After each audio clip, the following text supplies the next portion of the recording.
ఎస్తేరుతో అంటున్నాడు.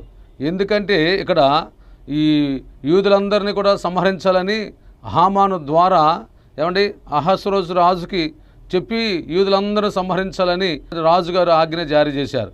యూదులందరినీ కూడా సంహరించాలని షూషను కోట నుంచి ఆజ్ఞ జారీ చేసినట్టుగా మనం చూస్తున్నాం.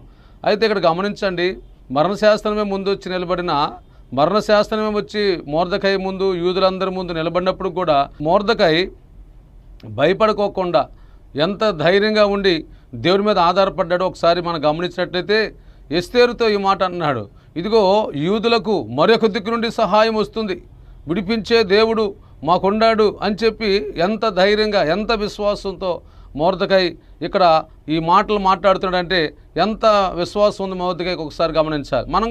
మనం గమనించినప్పుడు శ్రమలో ఉన్నప్పుడు, కష్టాల్లో ఉన్నప్పుడు, ఇరుకుల్లో ఉన్నప్పుడు, ఇబ్బందులు ఉన్నప్పుడు మనుషుల వైపు సహాయం కోసం వేచి ఉంటాం. మనుషుల సహాయం కోసం ఎదురు